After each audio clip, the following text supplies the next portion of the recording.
Hi friends, ಎಲ್ರಿಗೂ ನಮಸ್ಕಾರ. ಈಗ ಯುದ್ಧ ಶುರುವಾಗಿ ನಿಂತು ಹೋಗಿದೆ, ಆದ್ರೂ ಪ್ರಾಬ್ಲಮ್ ಅಂತೂ ಯಾವುದು ನಿಂತಿಲ್ಲ.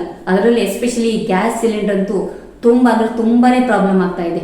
ನನಗೆ ಇದರಿಂದ ತುಂಬ ಒಳ್ಳೆಯದಾಗಿದೆ. ನಾನು ಏನೀಗ ಹೇಳ್ತಿದ್ದೀನಿ ಅದರಿಂದ ನನಗೆ ತುಂಬ ಒಳ್ಳೆಯದಾಗಿದೆ, ನಿಮ್ಮೆಲ್ಲರಿಗೂ ಒಳ್ಳೆಯದಾಗಲಿ ಅಂತ ವಿಡಿಯೋ ಮಾಡ್ತಾ ಇದ್ದೀನಿ. ಇದಕ್ಕಿಂತ ಹಿಂದೆ ನಾನು ಗ್ಯಾಸ್ ಬಗ್ಗೆ, ಸಿಲಿಂಡರ್ ಬಗ್ಗೆ ಒಂದು ವಿಡಿಯೋನ ಮಾಡಿದ್ದೆ. ಯಾರೂ ನೋಡಿಲ್ಲ ಸಾಕಷ್ಟು ಜನ.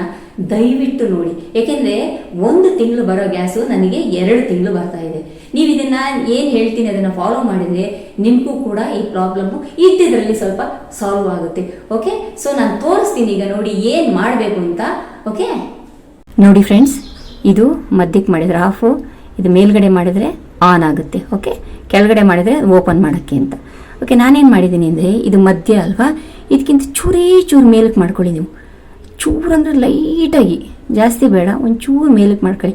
ಆವಾಗ ಏನಂದರೆ ಗ್ಯಾಸು ನಿಧಾನಕ್ಕೆ ನಿಮಗೆ ಬರ್ತಾ ಇರುತ್ತೆ, ಜಾಸ್ತಿ ಫ್ಲೋ ಆಗಲ್ಲ, ನಿಧಾನಕ್ಕೆ ಬರ್ತಾ ಇರುತ್ತೆ, ಉರಿ ಸೇಮ್ ಇರುತ್ತೆ ಅಲ್ಲಿ. ಓಕೆನಾ, ನೋಡಿ ಇದು ಈ ಥರ ಮಾಡಿಕೊಂಡ್ರೆ ನೀವು ಹೊರಗಡೆ ಹೋಗಬೇಕಾದ್ರೂ ಗ್ಯಾಸ್ ಸಿಲಿಂಡರ್ ಆಫ್ ಮಾಡೋ ಅವಶ್ಯಕತೆ ಇರಲ್ಲ.